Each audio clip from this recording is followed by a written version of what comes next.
How can you achieve and maintain business growth? Harvard Business School Executive Education is now accepting applications for a new program, Driving Profitable Growth. Taking place in Boston from October 25th through the 28th, this program focuses on business expansion and organizational growth strategies that can lead your company into the future. Learn more about this 3-day program for senior leaders by visiting hbs.me/growth. That's hbs.me/growth. Blog Talk Radio. Good afternoon, everyone, and welcome to Sin's Chat Corner. I am so excited and so nervous and so beside myself because I have one of my favorite people coming on my show today. To most of you, you recognize her from WTMJ4 because, of course, she was a journalist there for quite some time. She very recently took a leap to join in other endeavors, and I'm really excited to hear about that and all things Stephanie Graham. So without further ado, let's put her on the line and get her going on talking to us. Stephanie Graham. Hi. Oh, my God, it's you. Hi. It's me. She's on my show, like, now. I'm so excited. Yay, we finally made this happen. Well, we finally make it happen, and not only that, of course, like, I've been telling everybody, you know, she had me on her show, so now I get a chance to get her on my show. So now you're in my realm a little bit, which is a lot more relaxed. This is so much nicer than television, I have to tell you, because I'm in pajamas. I'm in my kitchen right now. I get to sit here, and I don't have to dress up, and it's wonderful. So hi. I'm in my pajamas, too. I love it. How funny is this? You're in your house. I'm over here. Neither one of us are feeling uncomfortable or nervous. I don't think people realize that when you do television, as you know, it's all the dressing up and looking pretty and getting the right angles and the right shots. And this is just so much more relaxed. So thank you for doing this. I really, and I've done really radio as well, that. so I can relate. I love it. Yes. Yes.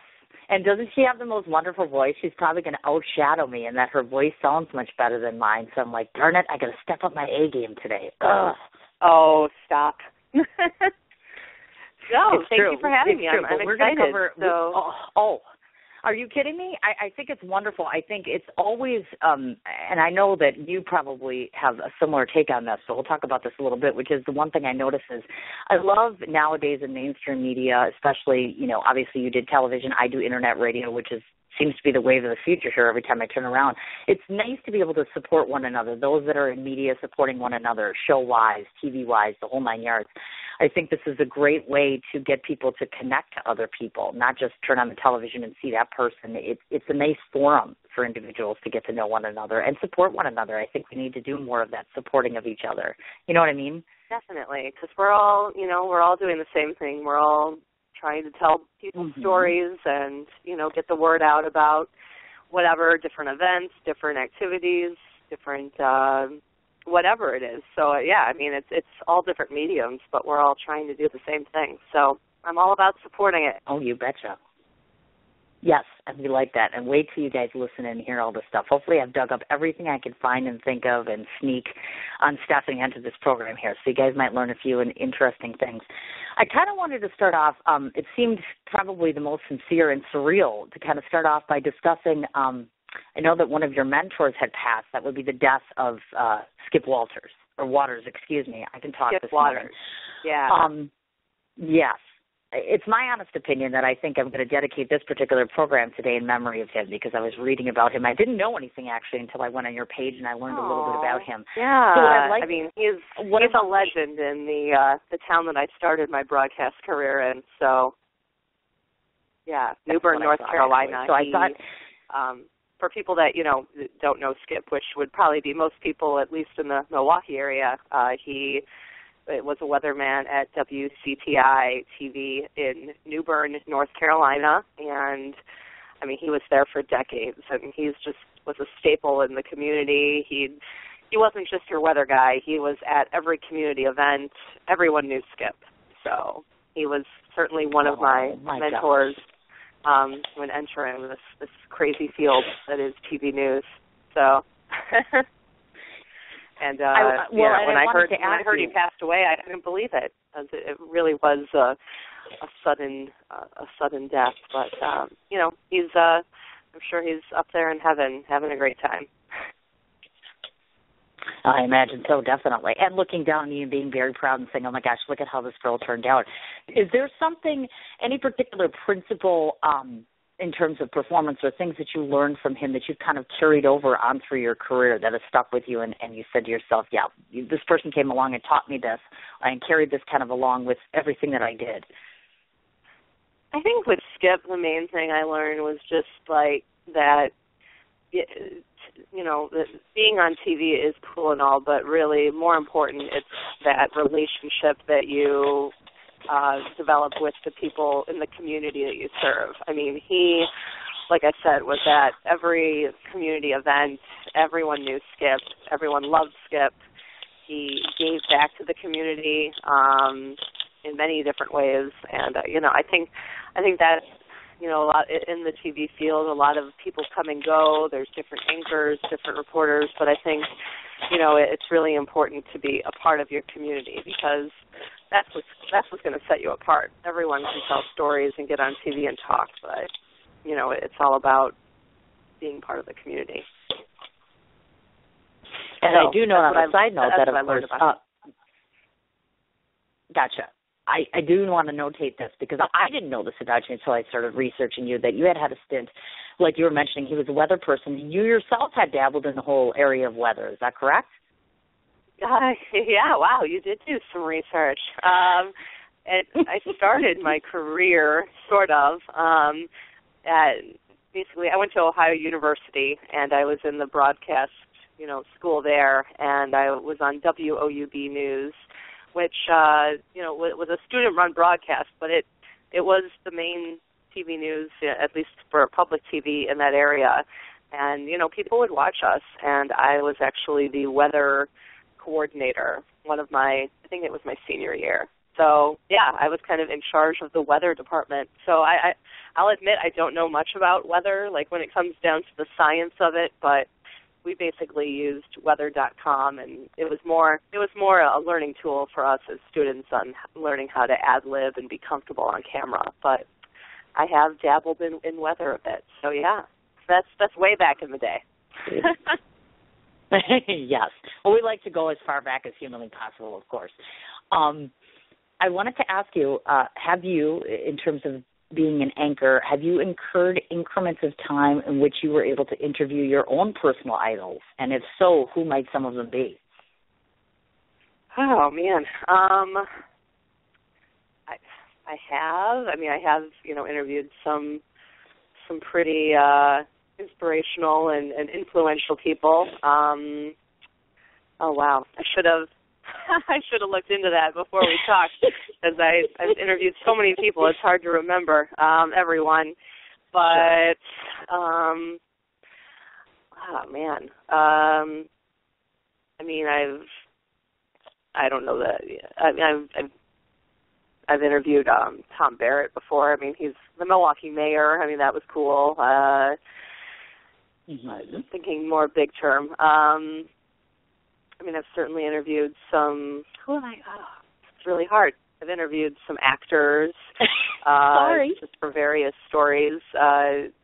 If you guys might, anyone who's a Sex and the City fan, David Eichenberg, he came to WTMJ a few months ago for a Chicago Fire kind of, and I got to interview him, and he was really cool. And I also do some community theater on the side, so that was cool talking to him. Don't know that I'd say he's an idol, but, you know, it was cool meeting him and talking to him. But I don't know, when it comes to idols, I'm not really, I guess a better answer to that is I'm not really one who has a ton of idols. I mean, I'm more inspirational to me is the kids that I've interviewed who are fighting cancer or their families, you know, just regular people who every day are just fighting, you know, everyday battles. I'm not really one who, like, looks up to a ton of famous people or anything like that. I think just your, you know, everyday mom and dad down the road who are, you know, trying to get through every day and trying to get through maybe a child with a deadly illness or whatever it might be. Those are my heroes. So, and I got to interview a lot of those when I was at TMJ4. So, yeah. Nice answer. Very well done. Yeah, because a lot of times people imagine that, and I myself am in the same thing where it's like you take an inspirational story and I'll take that hands down over an actor or an actress. Not that I don't honor or respect their career, but it's just amazing the heroes and the stories that you get to expose, obviously. Okay. Sure. Yeah. Let's talk a little bit about this. We're going to switch gears a little bit. To those of you that do not know, Stephanie is a co-natural citizen of Cleveland originally. She attended the Ohio University to earn her education in part. Further, she served as, of course, anchor, reporter, and radio show host at WOUB Radio. Mm-hmm. I'd like you to elongate to listeners a little bit regarding preparation and performance as it relates to receiver versus radio, because a lot of times what people don't understand is there's a difference between television and radio, between doing the both of them. So talk to us a little bit about preparation, performance. How does it vary between the two mediums? Between radio and TV? Are you asking? You betcha. Okay. Yeah, correct. I mean, yeah, they're similar in a lot of ways, but very different. I mean, with radio, it is. There is an element of it's a lot more laid back. You kind of can just go in. It doesn't matter what you're wearing, how you look, but you do still have to be sharp. You still have to prepare, do your research. If you're, as you know, interviewing someone, you need to do some background on them. And I mainly did news on the radio for 620 WTMJ and at WOUB, and I had to go in kind of knowing what happened overnight. But that's about it. You don't need to shoot all the video. You don't need to do all the stuff that goes with prepping for TV. I mean, with that, you got to call the person, get them to agree to have us come by and shoot video of them for a news story. Then it all has to be edited together. So neither one is easier or harder than the other, but they're just different. Because with radio, then you need to make it interesting. So, and you don't have the luxury of cool pictures or visual stuff. You have to do it all with sound. So then with radio, especially at WOUB, I got to do some more creative type stories where I would pull in music and natural sound. And so both of them, it comes down to, like I said before, telling stories and just getting the news out there to the masses. But with radio, it's sound, it's describing the scene. With TV, it's kind of letting the pictures tell the story and letting the people tell the story. But that would be kind of how I would describe it.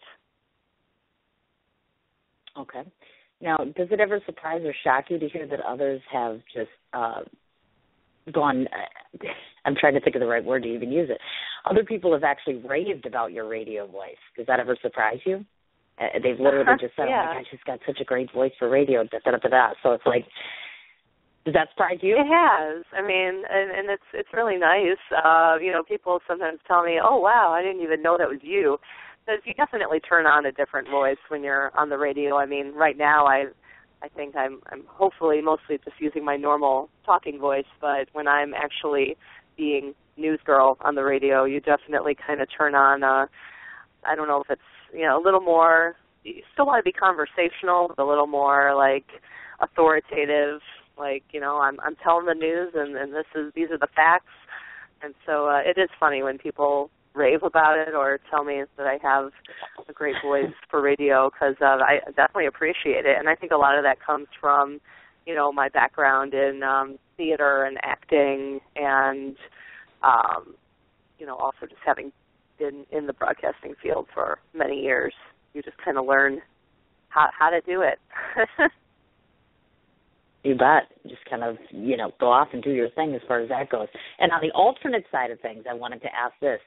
Any cases of either being camera shy or situations where, and I think people forget this, when you become a so-called public figure, you have a personal life. And when you have, trauma or tragedy or things that occur, you still have to pony up, get your game face on, so to speak, and get on the news. Like, for instance, in your case, have you had instances where you've had to kind of turn your face to trouble and say, okay, put my game face on? Or, like I said, any cases where you got real camera shy at the last moment for some particular reason?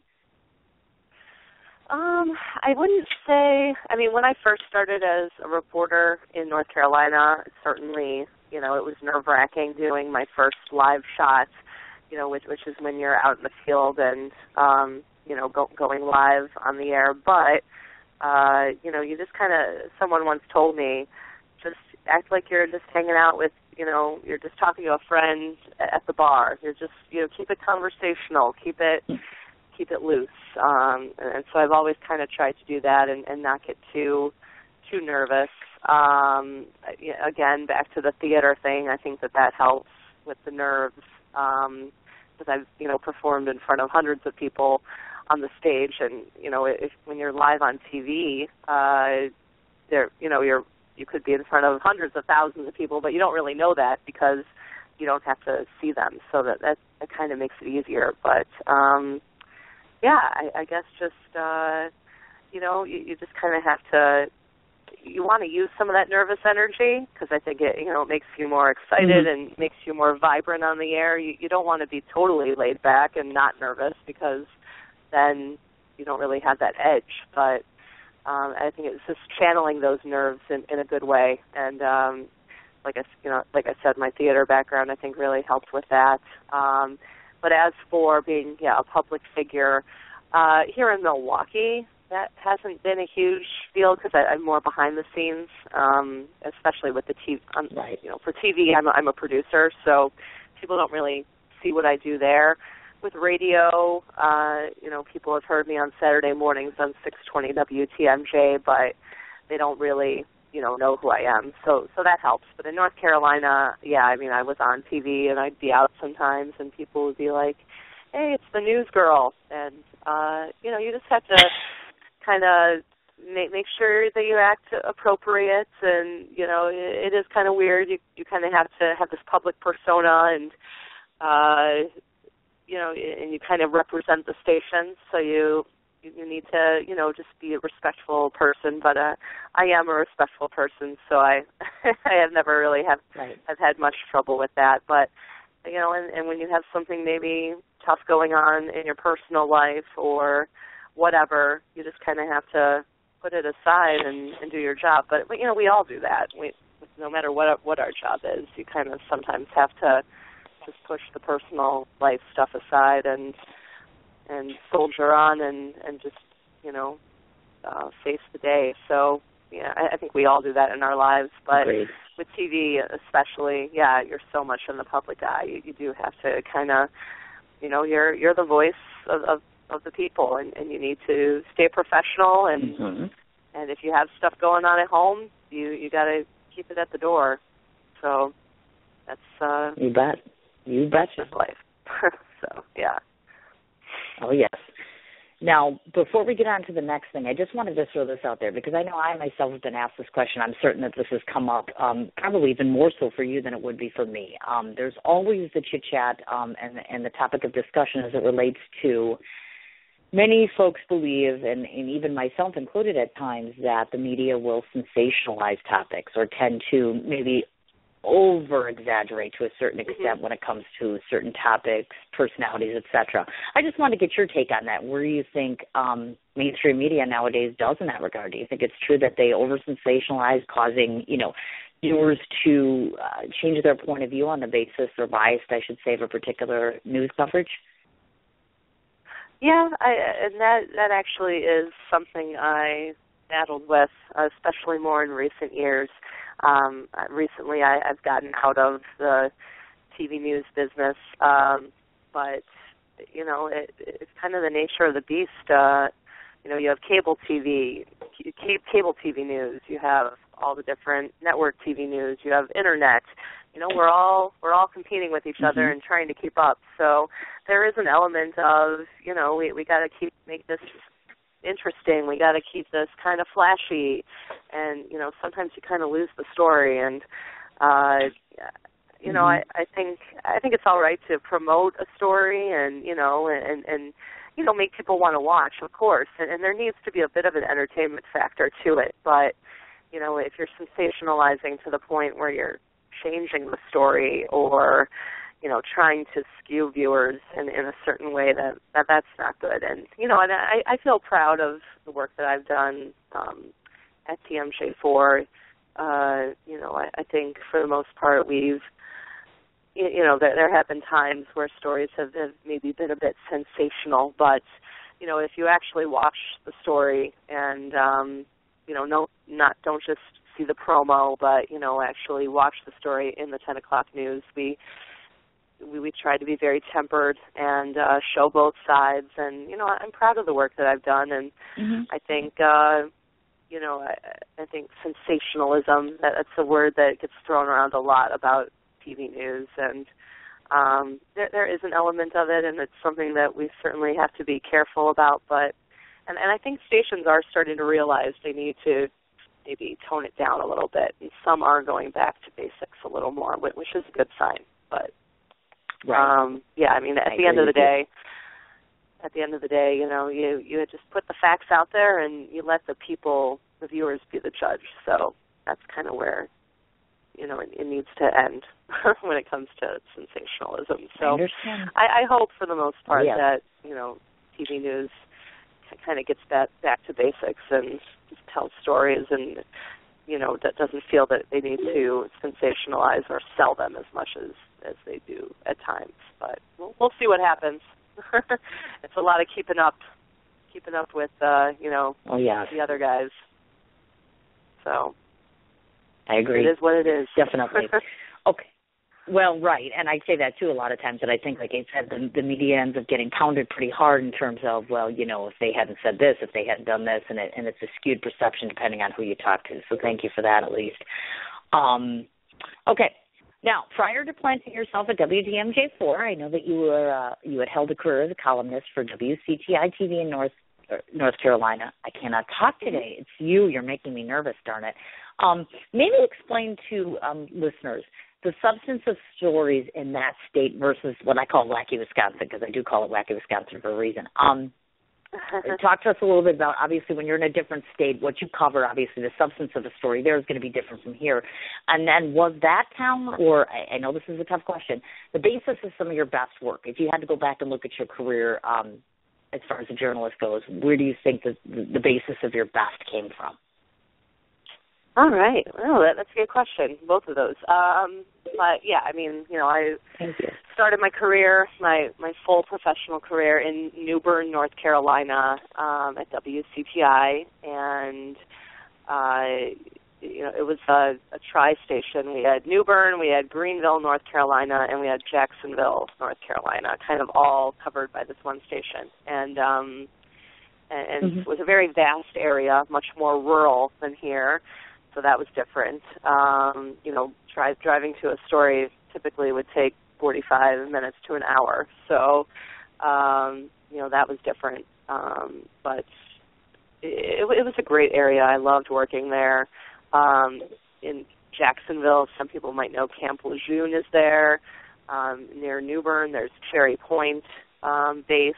And so a lot of military stories came out of there. We did a lot of agricultural stories because, like I said, it was rural, so lots of farming, which we also have here in Milwaukee and Wisconsin.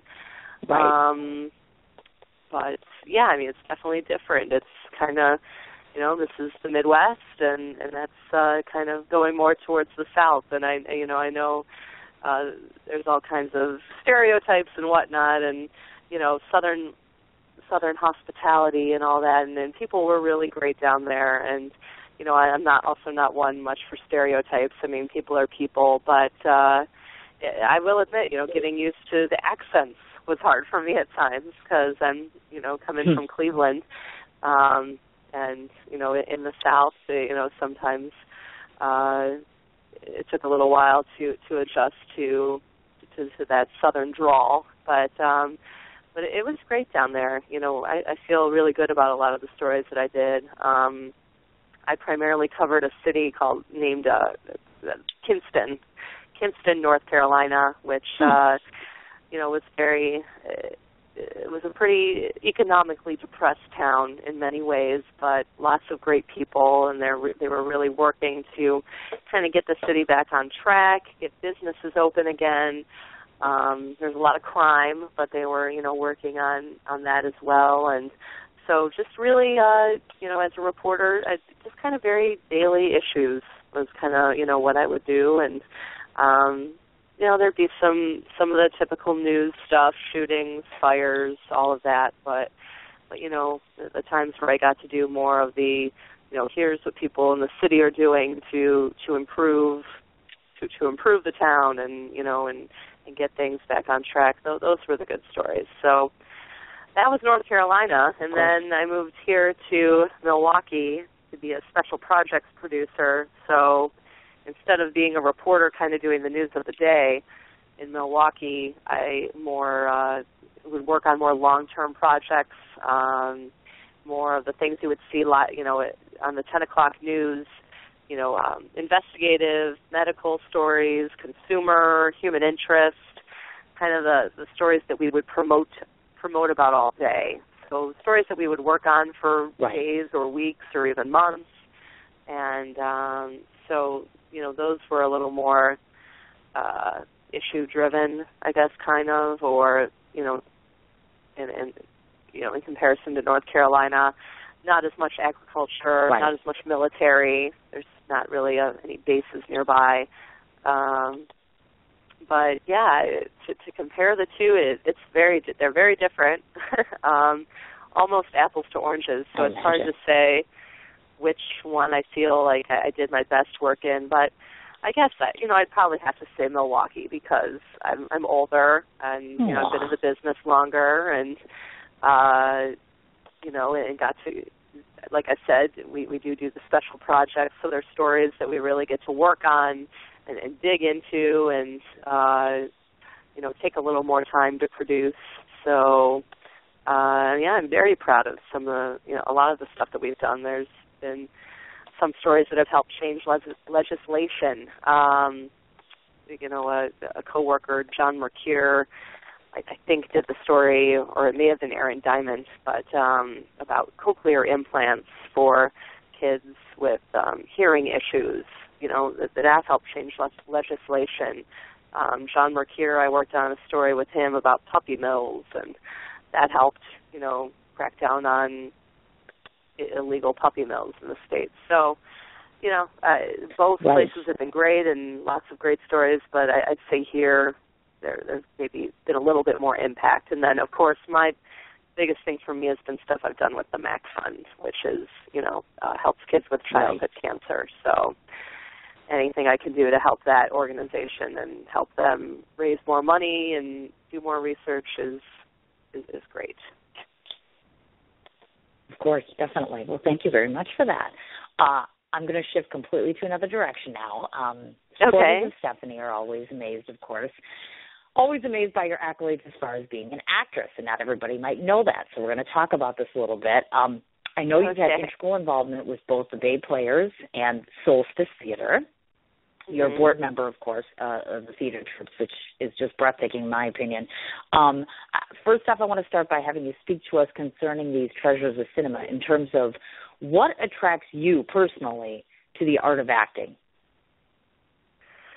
I think just, especially when I was, in TV news, it would be, this stressful, kind of deadline-driven, crazy job, kind of seeing sometimes, I got to do a lot of great stories, but also sometimes you see the worst of people. And, with theater, you just kind of get to go and be on stage and become someone else and kind of escape from this crazy reality that we all live in. So, that's definitely probably my favorite part about theater is that it just transforms you for a couple hours, whether you're on the stage or, if you're in the audience, you just kind of get to go to a different time in a different place, and I just love it. And I love both. I love going to see theater, and I love being on the stage, but definitely my favorite thing is acting and, making people laugh or making people cry or just making them feel some sort of emotion. It's a really great feeling. I imagine it is. I know another tough question for you. To date, top role, number one, in terms of what you felt you hit on as far as acting-wise goes, and what you just enjoyed as far as your if there is such a thing as a top role for you. Would there be one?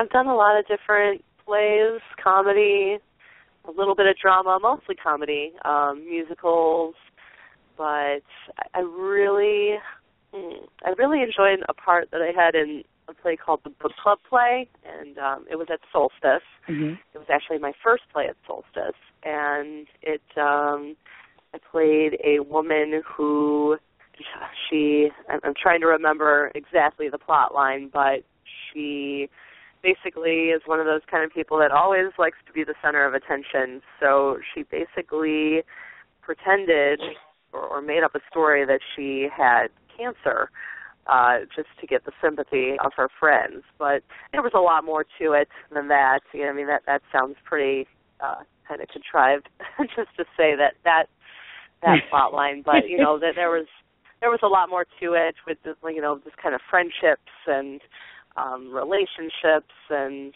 a lot of other plot lines. But my character was kind of over the top. But you also, there was also some really strong emotion in that role, and she realized what she did, of course, and how wrong it was, and all that stuff, and it made me stretch a bit as an actor. So that was fun. But then, also just on the total other end, I love Lend Me a Tenor. That's one of my favorite shows, and I got to play Maria, who is kind of the crazy, outspoken Italian wife of one of the main characters, and that's just a really fun role to just use that Italian accent and just be this fiery wife who gets to yell at her husband all the time, which I think a lot of women who are married probably can relate to. Oh, yes, I imagine so, actually. It occurred to me that obviously you had your recent departure from WTMJ. Now, will that allow you to have more moments to dedicate to this sort of drama in terms of, like, I know, for instance, you're going to be directing your first play. Without being in the newsroom, does that just give you more time in general as far as, achieving more artistic things? It could lead to that. I actually, I know that my resume can get confusing. I actually did direct my first play last year, I think it was. It was God at Solstice. Okay. But that was my first time, and it's certainly something I look to possibly do some more of in the future. But yeah, right now, actually, I'm kind of taking a sabbatical from the theater as well. I'm just kind of trying new things. I'm with the departure from TV. It's just kind of like a rebirth time for me, and it also has to do with I recently got a dog. Which, for anyone that has a pet, it's a lot of work. And she's a rescue, and she has some separation anxiety. So we've been kind of working through that, and she takes up a lot of my time. So I haven't had much time to do theater either, but I'm dabbling a little bit here and there, helping some friends out. I'm doing props for a show coming up at All In Productions. They're doing Little Shop of Horrors in June, and I'm going to do props for that show. Nice. So I'm kind of exploring some different realms of theater, not so much on stage, because it just takes up so much time. And, if you're going to do it, you really have to be committed. And I don't like to do anything unless I'm in 100%. So I'm focusing on the pup these days. Gotcha. I understand. Boy, do I know it. I got this cat like 4 months ago, and I'm like, in the beginning, I'm like, oh, my God, she won't even leave this room. She won't come talk to us. She won't do anything. And I thought, I'm the worst cat mother in the world because she won't come and see us. Now I can't get rid of her. I mean, she's literally in every room I'm in. She's here when I do radio. She's not here right now. I don't know what she's doing. Is she there right now? I know what you're talking about. She's here. She's wandering around, though. So she only comes out, I think, like my sons scare her. I think they're just too loud. So it's like when they are downstairs, the TV's on, and the boys are up. She's like, no. And I got the cat for them. So I'm like, oh, great. They're going to have a new pet. Yeah, are you kidding me? She comes to me. That's just it. She'll come to me. She won't really let them do much of anything, but I know what you're talking about. It's hard to, I've got kids and pets now. So I'm like, oh, my God, I always said I was only going to do kids, and now I'm doing kids and I'm doing pets. And I'm hand-holding all my, people, well, most people. It's like there's just so much going on. I'm like, oh, my God, I'm lucky to be able to get 10 minutes just to pet her and play with her. So I feel kind of guilty. So I know what you're saying. It's a lot of responsibility, but you'll get used to it. I mean, you're good at everything you do. Hello? I don't think you could fail. Oh, so give me a break. I'm thank sure the dog you. Oh, yeah. It's very true. I like to go all in on anything that I do. So if I'm gonna get a dog, I'm gonna do it right and give her the attention she needs. Exactly. And she is a little needy, like I said, because she has the separation anxiety. But we're working through it. It'll get better. But no, exactly. What you said though is funny because you hear that from most people. Once they get a dog or a pet or a cat for their kids, it turns into their pet because the kids. I know, right? It's like wonderful, terrific. Now I got a cat. Great, just what I always wanted. Thank you.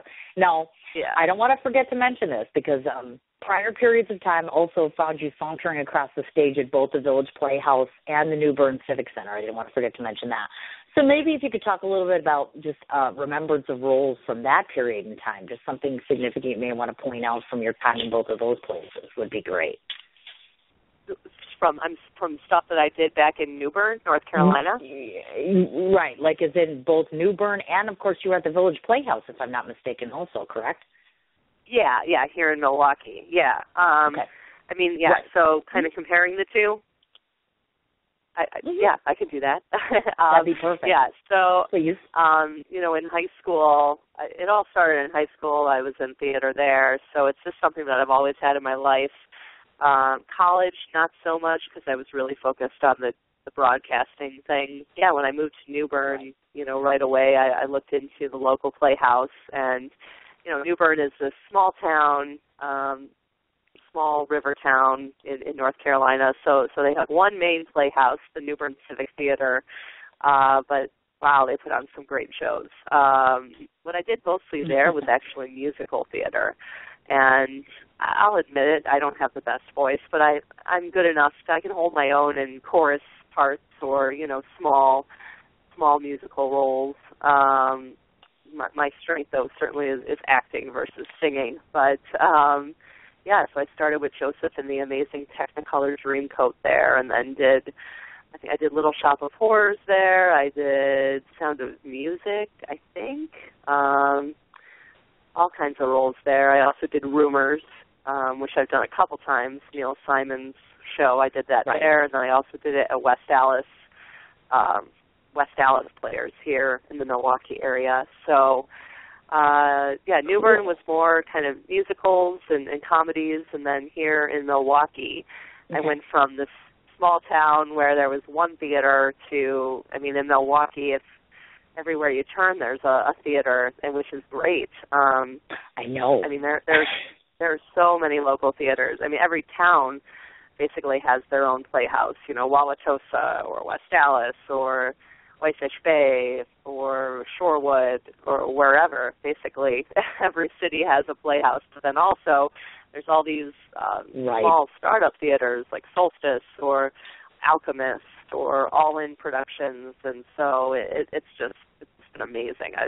And once you do one play here, then you get to know people, and then you do a play at another playhouse, and it's really a cool community. And to anyone who might think, I'd love to do a play or be involved, you really should look into it in your local town because it's just a great way to get to meet people, to kind of spread your artistic wings, and you don't have to be on stage. Right. They need help with painting, sets, or costumes, or props, or anything really. So it's really, really cool. So it's been as much as TV has opened tons of doors for me here in Milwaukee, theater has opened almost as many. And I've had some of my best friends or people that I've done shows with. So it's awesome. Exactly. See? So art really does help folks. I'm telling you, I talk about that all the time. I'm like, that's why I'm in all these new forums now. I love art. I love entertainment. I love radio. I love everything that I do. It brings out so much passion, I think, in people. I think performing in general just brings out passion. Exactly. Definitely. Okay. Now we're going to talk about Stephanie Graham, the person, because I always accent on personal points is what I call it, because most people who see you on television or know you're a figure or an element as it relates to radio, TV, or otherwise, and they think you don't have a life, like a real life. So I'm going to tell some folks some real things that I know about you, that I've actually noticed about you and yourself. Just so you folks know, Stephanie Graham likes the following. Brew City Bruisers, because I've seen her and her photographs of the times that she's actually been to see Brew City Bruisers, which I've never gotten to see yet. I'm working on that, though. You should, they're very fun. Any person that loves, I know, right? And I can't, I feel guilty, and I actually want to interview them, too. I'm like, I got to get those girls on my show, because I think that would be so much fun, right? I can get you hooked up. Yes. one of my friends is a bruiser and does PR for them, so we'll talk. Yes, we will talk about that particular one. I noticed that she likes her Willy Wonka, and who doesn't love somebody who loves Willy Wonka? Willy Wonka is like my personal favorite. If I could get Gene Wilder on this show, I would die happy. I'm like, love Willy Wonka. Yeah. Huge great fan movie. He's awesome. Definitely. The Notebook, again, I don't even need to say it, the movie The Notebook. If you listen to my show, it should be a prerequisite that you have to watch that movie. Love that movie. More than I can tell you. Yep.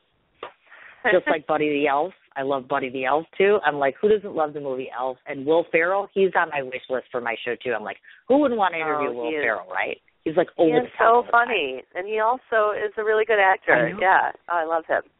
Yes, exactly. Now, on the personal side of things, I bet people don't know this about you, but you and I both this year went to an Oscar party. We weren't in the same place, but you went to an Oscar party. I went to my girlfriend Christina's for my Oscar party. Apparently, Stephanie Graham has won the annual Shipman Oscar Trophy 5 years in a row. So I want to know what this Oscar Trophy thing is all about.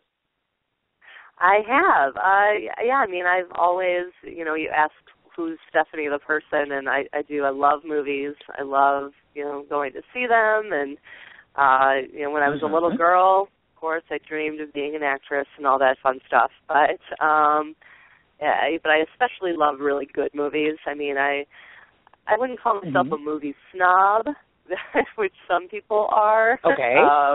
But I like good movies, but I also love really dumb, stupid movies too. Like I'm all over the place. But I pride myself on always trying to see most of the Oscar nominees for the year. And so, my one friend has an Oscar party every year, and I do my research, and I won it 5 years in a row. I actually lost this past year because there were so many toss-up categories. But I love movies. So anytime anyone wants to talk to me about movies, I'm there.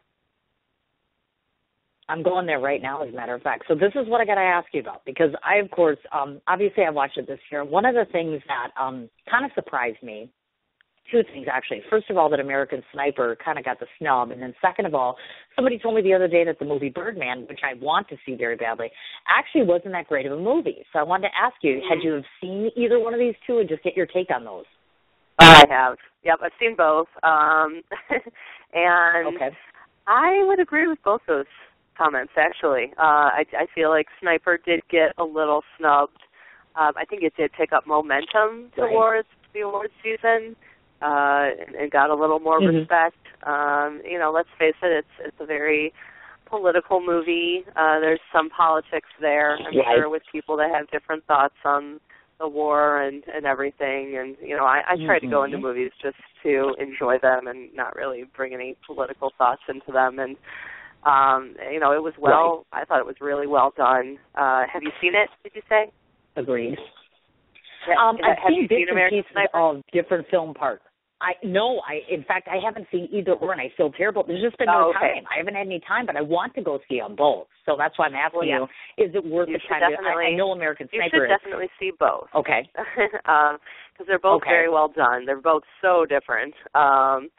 But, American Sniper, Bradley Cooper is great in it. He heartbreaking performance. It's everything that you kind of want from a war movie, I think. There were a few kind of far-fetched things, and some things that I probably could have been done a little better, but overall, it opened my eyes to a lot of the stuff that goes on over there, and I thought it was well done. Birdman, I also think is very well done technically.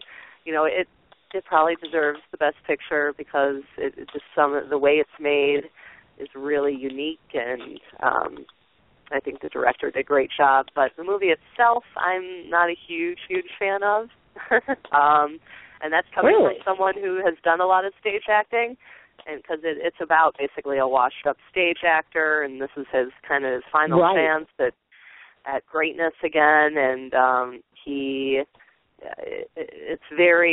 it's kind of everything that is the worst about stage actors. There's a lot of narcissism and it kind of totally plays on all of that big ego stuff, which is just not my cup of tea. But it's very well done, great performances, and I certainly see why it got all the accolades it did. But I wasn't a huge fan. Sure.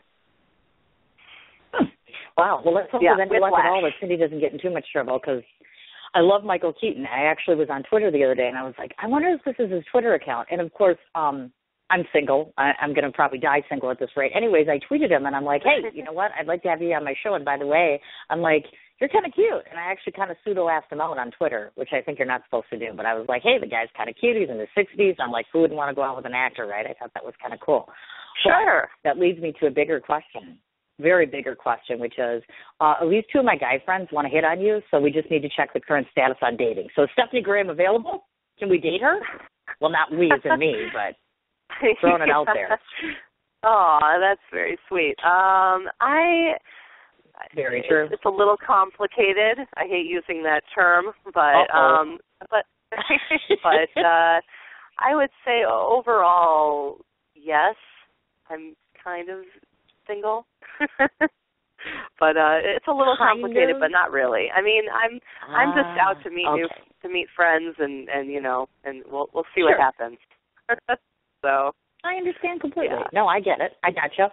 And just to let the universe know, obviously you have a brother and a sister, and I see that you're an auntie, because I got to tell you folks, in case you've never been on Stephanie's personal page before, 3 things you're always going to see: food, pets, and kids. I can guarantee that right now. I've seen dogs. Yep. I've seen food all over the place, and I see your nieces and nephews all the time, and I'm like, oh, my God, cute.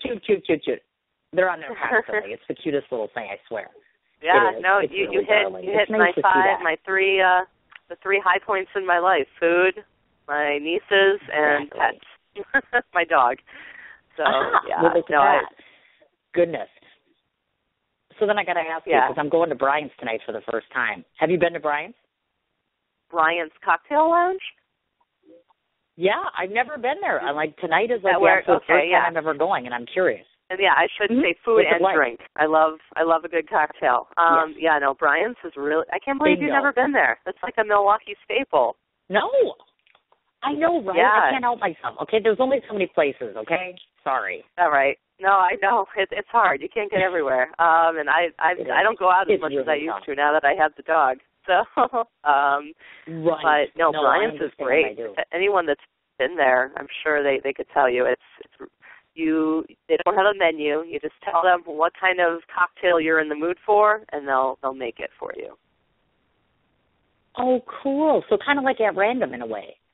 Kind of at random. Yeah, it definitely has an at random look, but it's a little more at random. I kind of think more like the frothy ice cream drinks, and Brian's is more like your classic cocktails. So, cool. Yeah. Very cool. I'm really excited. I'm going with a good friend of mine. Oh, this is awesome. Great. Now, the last thing I wanted to ask you about on the personal side of things, which is I'm so very jealous because guess where Stephanie went this year? Summerfest. Guess who she saw? It was last year, right? Bruno Mars. You got to see Bruno Mars. So I was really curious about that because I'd love to interview him, too. I'm like, love him. I love Bruno Mars. I think he is so talented. I mean, The man plays like every instrument. He's a producer. He sings. Oh, he was great. And I love music. You know, you ask who's Stephanie, you know, outside of all this other stuff. I love music. I love sports. And, you know, so, I mean, I'm so excited now that hopefully winter is leaving us soon, because it means festivals, and Summerfest, and Brewers games, and everything that is good in life. You betcha. 100%. Absolutely right. See, people, she is an actual person. She has real life interests, all that good stuff. So thank you for that one. Just wanted to show the lighter side of you as far as that goes. Okay. So a move to Milwaukee meant a shift to, of course, you being special projects producer at some point for WTOJ. So a newcomer to the news, and anybody that's listening here, might not be as proficient or lack learning in the areas of some of the things you've done, which is, of course, field and line production. Therefore, can maybe talk to the folks a little bit about the ins and outs behind the camera, meaning, you know, some people may be like, what is field and line production, and what is a special projects producer? Talk a little bit about some of your duties, as well as you were also co-coordinator of the newsroom internship. So talk a little bit about both of those areas, if you would. Sure. I mean, a lot of people, you know, have asked me in the past, what the heck does a producer do? Or, you know, what do you do? Basically, you know, people, you think of the news, you see the anchors on TV, you see the reporters, but that's really it. You know, there's so many other people behind the scenes. I mean, not to take anything away from anyone, but there are so many people, you know, getting that video that you see, or writing those words that the anchors are saying, or, you know, and the reporters mostly write their own stories, but, you know, there's engineers who get the product on live on the air. There's people in master control who make sure that the right programming is running. I mean, it's such... When I first entered it was really overwhelming, but it's a really great field, and you know, so many great people who are very passionate about what they do.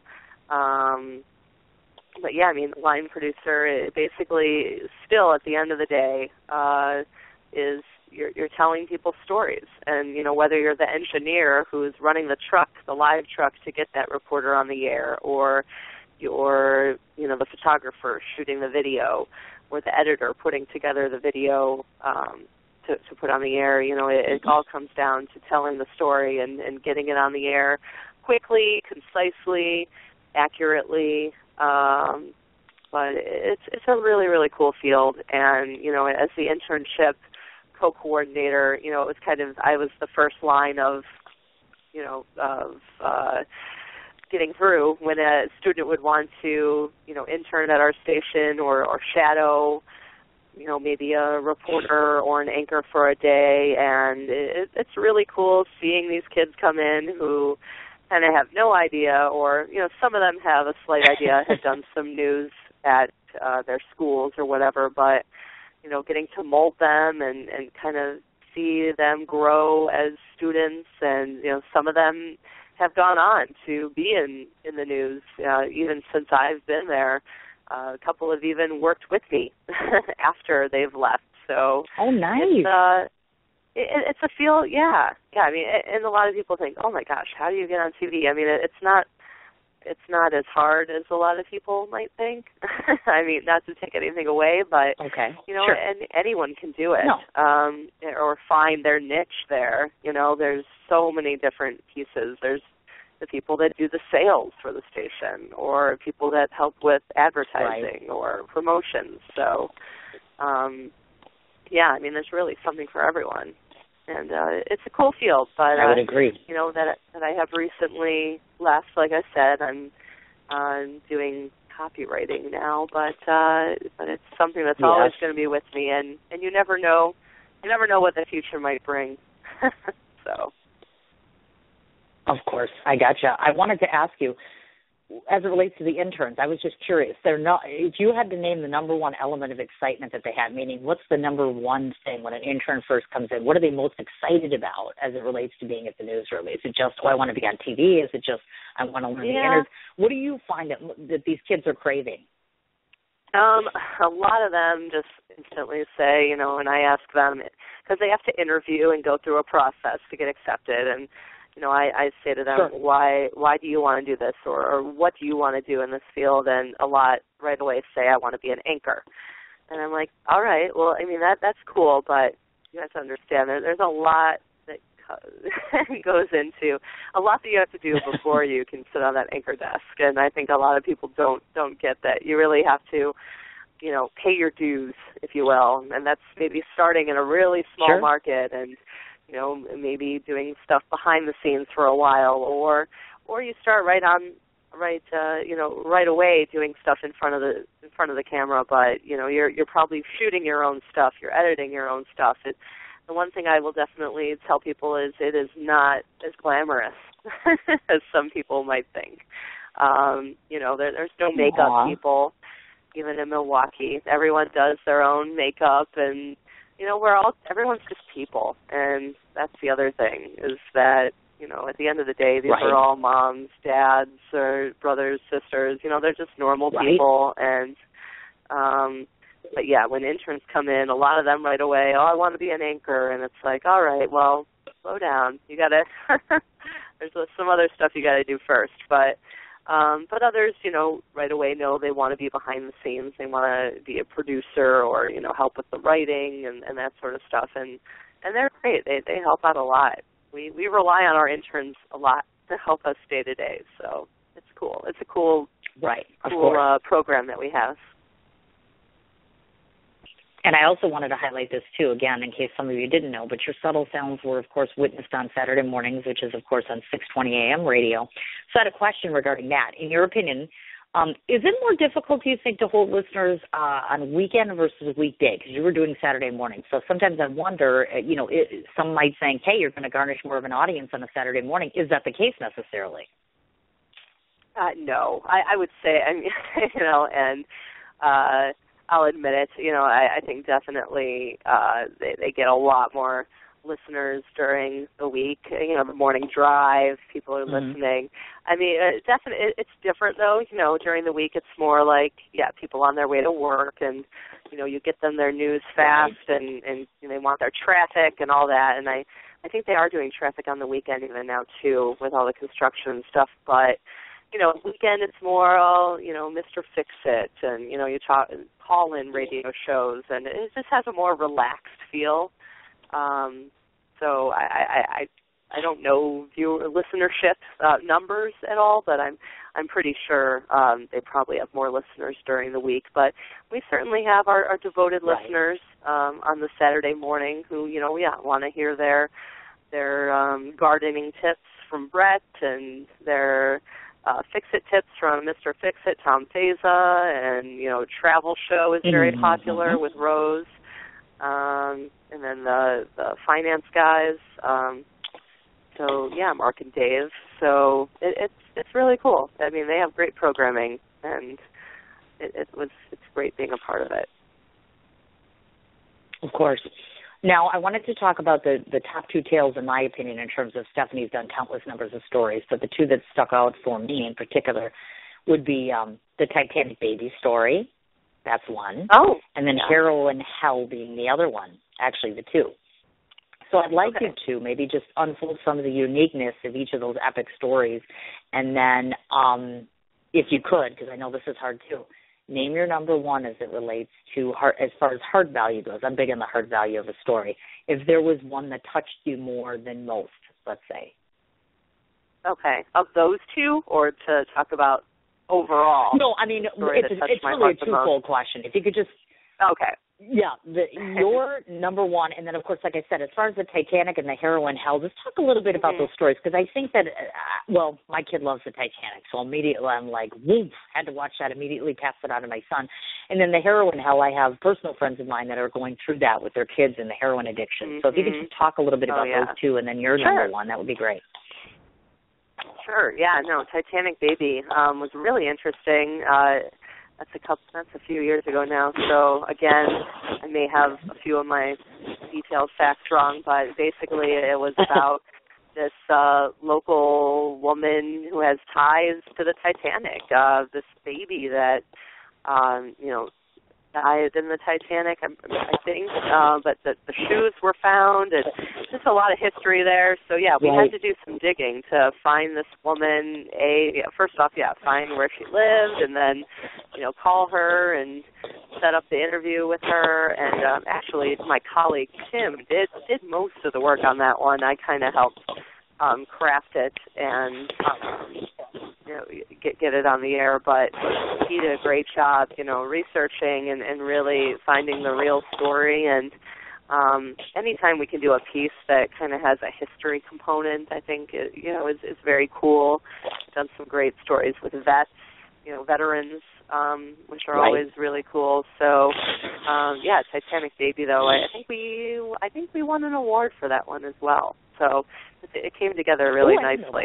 So that was a good one. And then Heroin Hell, that one was my baby. I did basically everything with that. And that was also a couple years ago now at least. And so kind of when the heroin epidemic was really just getting going. And found a local mom who lost her son to heroin, was willing to share her story with us, talked to local law enforcement, of course, about what's being done. But really with that story, it was more the mom and just her personal battle and how she's taken her son's death to now she's becoming an advocate against heroin. And it's tough when you go into these houses and talking to a woman who lost her son to heroin. It can be uncomfortable, but she, it's all about making people comfortable and, just getting them to open up and share their story. And, she wanted to share it, so, at the end of the day, that helps when a person wants to share their story with you. But, that one definitely sticks with me. And it's just so sad. And the heroin epidemic, it's still going strong, and unfortunately. And I also have some personal, connections to it as well. So a family member that passed away from a heroin overdose, and it's just, it's heartbreaking, and it's ridiculous. And someone needs to get down. Sure. You got to get to the dealers and and the people who are putting this stuff on the street, and it's tough. And we've done a lot of stories with cops about what they're doing, and it's a never-ending battle. And I feel bad for them too because they're trying. So it's tough. But no, that was a really powerful story as well. And then my favorite story ever, most heart-tugging. Wow. We know it ain't going to be the one she did on me. I can tell you that. Online dating scam. That's it. One. Yeah. No. No, we had a good time, but we did. I guess. Well, I'd have to say. I know it's hard. Off the top of my head, and there's many, but we followed a child who kind of is known around town, Jack Bartos. He has an IBAG Jack Foundation. He passed away from cancer a couple years ago, and I had the honor of getting to know his family for years and talking to him over a few years of his battle, and watching everything that they did to help others who are battling childhood cancer. Sadly, that story came full circle, and Jack did pass away, but that one, that was a tough one. And also one other one, Bucket List Guy, who is this guy who, Eric, who had brain cancer, battled it for years, and we kind of first got to know him a few years ago when he was putting together this bucket list of things that he wanted to do before, because he had terminal cancer, before he passed away.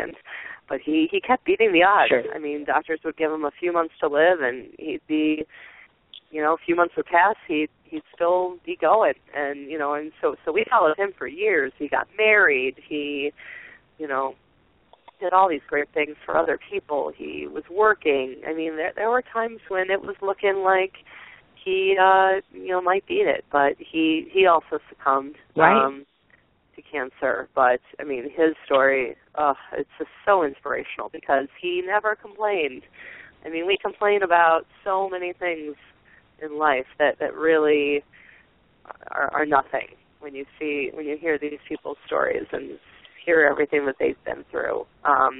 Yet he was such a happy, positive guy. And, I mean, he'd probably be the one who sticks out the most, is Eric, bucket list guy. And his stories are all over TMJ4. But, and we got to know his wife and his family, and it's just amazing, their story and how I bet. How the grace that they had in the face of such a horrible, horrible disease. And I just, if there's ever a cure for cancer, it's going to be an amazing day because it's you are not lying there. Horrible disease. Touches everybody. It touches everyone. Yes, it is. Me personally, definitely. and you, and I'm sure anyone listening. Yes. Sadly. Unfortunately, it's sad but true, definitely. Now, the one other story I want to talk about before I tell everybody about all these awards and all this stuff that you've done, I wonder if you could give me an update on this, because you were in the news more so than I am as far as this goes, but I have a very big vested interest in this story. I'm sure you've heard of Mary Knowles, a.k.a. some people used to, and I didn't, even in high school, used to say, let's go to the witch's house, on Fox Point. Mary Knowles' house that's sitting there on Beach Drive. You've heard of it before? I had heard talks about how they were going to take it down, actually, or get rid of it or whatever, because I thought it was a historical landmark. And I guess I was wondering if you knew anything about that, because I'm like, if they try to rid of that place, there's going to be holy hell on this show. That's all I'm saying. Aww. I got to say, I don't know much about that. I'm familiar with it and have heard about it, but I really don't know much about it. I'm sorry, but hopefully, I mean, I'm definitely an advocate for keeping anything historical around that we can. But, yeah. Exactly, I agree. Sorry. That's why I thought Sorry, I can't give you much insight on that one. That's all right. Let's move along. And now this is the part where you be quiet. Now listen to this, folks. I'm going to read this off. This isn't a list, as far as I know, at least from my journalistic digging, et cetera, et cetera. These are all the things that I'm aware of that she has either been awarded or some form of an accolade that Stephanie's had this far. She's received the Hearst Award for Radio Featured Story. She's gotten an Emmy for the story Puppy Mills. She has had Best Feature for Cuddle Party. Best of Milwaukee Award in 2010 by the Shepherd Express as favorite actress. Best News Video for Medical Mystery by the Wisconsin Broadcasters Association. Very recently on Milwaukee.com had her featured in the Milwaukee Talk section, excuse me. So I have a question. So those kind of dared to dream of entering into this so-called entertainment world that we're in, I'm sure just by listening to this, I mean, anybody would just adore these accomplishments and think that your career choice kind of guarantees these endless endowments of praise and prizes and such. Kind of talk about that a little bit if there's people that are listening, because I think the perception is that if you get into some form of entertainment, people just start handing you things over time. They don't realize how much work and time and, kind of talk to people about that a little bit. I mean, I know awards mean a great deal to all of us, but at the end of the day, is this what everybody's career looks like? You know what I'm saying? I mean, I can't even believe all of this. I'm in awe of you just listening to that. But like I said, I don't want people to think, you go into something and boom, there you go. Well, you're very welcome. Right. I mean, you need to understand that that's a sizable list, and it's not something that everyone can do. I don't think people realize that. Just because you get into the field doesn't mean you're guaranteed that you're going to be thrown all these awards and prizes. You know what I'm saying? Right. Yeah, I mean, no, obviously, I mean, first off, you got to apply, as simple as that. Right. Yeah, you don't just get, in rare cases, maybe something will be picked out and be like, oh, wow, that was an amazing story. Here you go. But basically you apply for this stuff. I mean, there's so many people. I mean, all those awards, maybe except for the actress one, but all those TV ones and such, had a lot of other people involved, editors and photographers and other reporters and whatnot, helping me with the stories. So, it's definitely a team award for most of that stuff. But yeah, I mean, you just kind of gotta. I think anyone can get awards if they're passionate about their work and put together some great stuff. But you also, you kind of gotta keep track of what you're doing, and I try to really keep tabs when I've done some good work, like I'm going to keep this one around for awards season. But I think like any field, you need to it's nice to get a pat on the back, and and there's nothing to be ashamed of, and you should feel proud and go for any awards that you can. But I think anyone, as long as they put their heart into it and do their best, they can be awarded for what they do. It's just kind of finding, and also you kind of got to seek them out a little bit too. And find out when these awards are out there, and you don't just get handed them for the most part, but they are fun to get, and anyone can do it. You betcha. That's exactly the point I was trying to get at. And you got to have good people around you. Exactly. I agree. And you have to have drive and passion. And persistence, I think, has a lot to do with it. I mean, you can't just give up just because the first, second, third, fifth time. Yes, persistence, especially, you have to just believe in yourself and get other people to believe in you, and I think it's a snowball effect. But you make it very easy, I got to tell you. You just do. And we'll get to that in just a moment. But I wanted to state this. This is our last question. March, of course, as you started to talk about, meant a departure from the station to Steinhafels, of course, where you're switching to performing public relations to fine furniture. So a couple questions here. First off, how sentimental and sad was your final day for you? Because I was curious how that went. Oh, it was very sad. I'm not going to lie. It was hard. I was at Channel 4 for 8 years, but then, I've been in the business for almost 15, so leaving it behind and just all those great people. I mean, it was weird. It's still kind of surreal. I mean, this was only like a week ago, so that I left. I know. So I mean, and I kind of went through and I made a little video of some of my favorite images from my time at TMJ4 because I love to take pictures. So looking at that and sharing that with some of my coworkers was tough because we had a lot of good times together, and and I was really honored when they kind of told me, and my bosses gave the goodbye speech. I kind of thought of as kind of being one of the hearts of the newsroom, and I always have tried to be. It's like a family, and you really work close with these people. So. Yeah, leaving was very sentimental, very sad, but life goes on. I'm staying in town, so I'll still see people, and I'll still hopefully kind of be around, and I won't be working there, but I'm certainly hope I can kind of be a resource for people if they ever have questions or want to run a story by me. I hopefully people still will, and it's bittersweet because it was kind of time to try something new, but also very sad. But the new people at my new employer, Steinhafels, they're very nice and eager to have me and excited, and I'm learning new systems and new things on the computer that I haven't ever done. So it's really cool. Cool. I imagine so. Now, I know you also mentioned event planning. Is that something you've done before, or is this kind of like an eventual endeavor, something down the road? I mean, I've event planned for some organizations that I've been part of, Milwaukee Rotaract, which is kind of like a Rotary organization. And, I did a lot of event planning kind of to a degree at TMG4 for some of our big coverage, kind of live coverage events. I would be the field producer, like at Summerfest or State Fair. Okay. But, I mean, it's something I have interest in. I'm kind of, the go-to person even just with my friends. If we're trying to get an event together. I often am the one planning it, so I could see that being something professionally that I do a little bit more of in the future. But yeah, we'll see. I definitely want to keep writing. Writing is probably my true passion, and telling stories.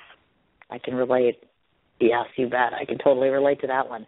Okay, so we have 2 things we must take care of, actually 3 things, and then I will let you off the hook. Because this time just flew, didn't it? I say that every time I'm on the air because I'm so excited. It really about these did. people. I'm like, wow. It did, doesn't it? We've been talking let's see, hour and 15 minutes now, and it doesn't seem like that though, does it? I mean, it does not seem like it. It flows very well. Yeah. Yes. Great And job. if I do my job well, then you're comfortable. That's the sign of a great interviewer. Good job, Cindy. And yeah, I actually have to go here in a few minutes because I'm going to Abu Dhabi. I figured that's why. I know. That's why I'm like, I have to rush and get the rest of us out here. So I don't want to forget just a couple quick details. First off, I'm going to read off this stuff just in case anybody wants to find you. Let me read off everything I found. You can tell me if I missed anything. Stephanie Graham, of course, has a personal Facebook page, and she also has a LinkedIn profile. Her Twitter profile is and it's Steph, STEPHYG124. And then, of course, obviously all the websites are as such, which is 620WTMJ.com, JRN.com, TMJ4. Solstice Theater is solsticetheater.org, bayplayers.com, now, of course, steinhoffels.com. Any other place where people can find you on social media? I think you covered most of it there.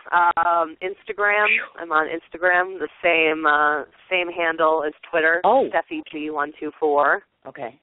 I'm writing that down right now, so don't forget about that. Those are the big ones. Wonderful. Now, 2 last things, and I will let you go. The first of which is this. I'm wondering, because you, of course, follow me just as I follow you. So my question to you is, if and when the time comes up, which should be hopefully by the end of this year, I'm doing 4 films in 2 years. I don't think you qualify for the female biker documentary because I didn't catch you on a Harley, so I don't think that's going to happen. But I'm doing a silent film, a comedic film, and I'm like, I wonder if Stephanie Graham would do me the honor of being in one of my productions. I would love to. I would love to talk to you about that, of course. Yay! That would be absolutely awesome. Yay! Wonderful. Okay, so last thing I know we're doing for new ways to spread my artistic wings. See, I knew it. I knew I didn't have to beg too hard. Okay, the very last thing I'm going to do, which will take me less than 2 minutes, is this. I always get a chance to tell my guests what I think of them. So at the last 2-minute mark here, I'm just going to tell Stephanie Graham and everybody that's listening what I think of Stephanie Graham, and then I'll let her off the hook because she has to go. Stephanie, these are my impressions of you, and hopefully if I've done my job today and if I do my job in my future of supporting you, they'll be able to see what I see, which is this. The very first time that I ever met Stephanie Graham, obviously I was talking to her about something that I am very uncomfortable about talking about, which is my own personal relationship / romance / dating horrors, so to speak. So then this wonderfully beautiful woman walks into my house and says to me, I'm going to talk to you about your shitty love life, so to speak. And I'm like, great, wonderful. This is what you should know about her as a journalist. She is comforting and welcoming and professional, and she is top-notch as it relates to knowing her subjects, knowing her subject matter, and covering things in a detailed fashion, even from where I stand to what I do to what you want to talk about to guiding her camera person. She is top-notch in her field as it relates to doing this, whether it be radio, whether it be television, whether it be standing in front of her cousin, her nephew, her friend, or I would guess a significant other. She pays the same amount of time and attention to the people that she loves as much as she does to her subjects, which is a testament to not only her professionalism, but also to her character. On a personal side of things, I have to say that you are gentle and you are welcoming and you are also just a modicum of niceness and politeness. I've never met a woman who just can be so nice to, I'm even guessing if you were a pseudo serial killer, she would kill you with kindness, so to speak. She has a tenacity for every single project. I think that she is, of the little I've gotten to see of you in theater and other productions, I think you bring all of you into everything you do. It's the number one reason I like to do radio. I bring some of the best on here. Mm-hmm. And for you, Stephanie Graham, you are the best on camera and the best off camera. And I will be seriously pissed if you don't come back to my show and if you don't remain in my life, if nothing else, so I can keep tooting your horn professionally, personally, or otherwise. Oh, Cindy, That's thank you so much. If you could see me now, I'm sure I'm turning major crimson. So much blushing. Oh, that's really sweet. Goodness. I really appreciate all that, and it's also very true. And I'm glad that that's how I come off, because at the end of the day, yes, it is. All that TV stuff and everything is cool, but I just want to be a nice person, and I'm glad that comes through. And you are. So, and professional, and that we made you comfortable when we interviewed you. Oh, so definitely. Thank you without so a much. Doubt. Oh, yeah. Right back at you. No problem at all. This has been really, Yay, it's been really fun. So, you're a great interviewer. Thank you so much.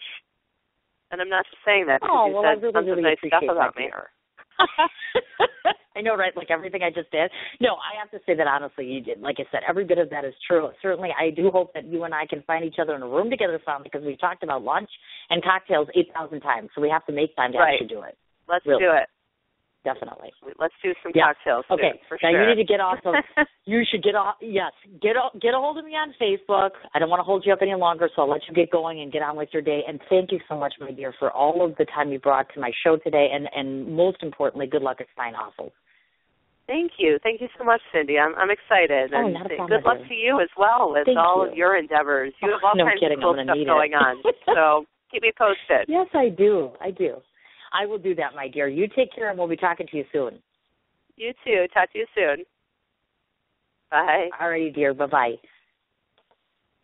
Oh, my God, right? Is she like the modicum of just marvelous? I don't even know what else to say about this. I have to say that this, like I said, hour and 20 minutes just absolutely flew by. I do not want to forget one more time to say thank you so much to Stephanie for taking the time, not only to interview me way back when and put me on television for the first time, but just being the gem and jewel that she is. And I mean that with all sincerity. One more time, I want to run through. She has a personal Facebook page, which is Stephanie Graham, is spelled Graham. Her Twitter handle, once again, is and that's STEPHYG124. She has a LinkedIn profile under her name, of course. Solstice Theater can be found at, and that's Solstice is spelled soul, and then STICE, theater being THEATRE.org. Steinhoffels.com is her current employer now. Bayplayers.com. And then also for TMJ, anytime you wish to go back and check out our segments, it's either at 620WTMJ.com or www.jrn.com, and that's /TMJ4. And, of course, she has an Instagram account, same as her Twitter. As I said, it's been an absolute joy and delight. Thank you so much to absolutely everybody that has supported her in all of her endeavors, and please continue to do so. Thanks, everybody listening in today or who might be listening in later. Definitely make it a point to if you haven't already. And then tomorrow, Sim's Chat Corner, 1 o'clock Central Standard Time, we have returning artist, and that is a country artist /preacher /Nashville star. Any of you that watch television know Nashville, anybody on Wednesday night anyways, who's cool. Doug Briney has actually been on Nashville as well. So I'm excited to talk to him about his new musical endeavors, about his time on Nashville, and all things country. So please tune in tomorrow, 1 o'clock Central Standard Time. See you then, folks. What you doing? Ran out of space on my phone, so I'm deleting some stuff. By singing dog. By goal. I pronounce you. By wedding ceremony. Stop! At Metro PCS, you get 2 free phones with twice as much memory. Really? Don't say bye to your memories. Switch to Metro PCS and get 2 free LG K20 Plus phones with 32 gigs when you switch 2 lines. Metro PCS. Wireless. Figured out. Coverage not available in some areas. Sales tax not included in phone price. Excludes numbers on the T-Mobile network. See store for details and terms and conditions. What you doing? Ran out of space on my phone, so I'm deleting some stuff. By singing dog. By goal. I pronounce you. By wedding ceremony. Stop! At Metro PCS, you get 2 free phones with twice as much memory. Really? Don't say bye to your memories. Switch to Metro PCS and get 2 free LG K20 Plus phones with 32 gigs when you switch 2 lines. Metro PCS. Wireless. Figured out. Coverage not available in some areas. Sales tax not included in phone price. Excludes numbers on the T-Mobile network. See store for details and terms and conditions.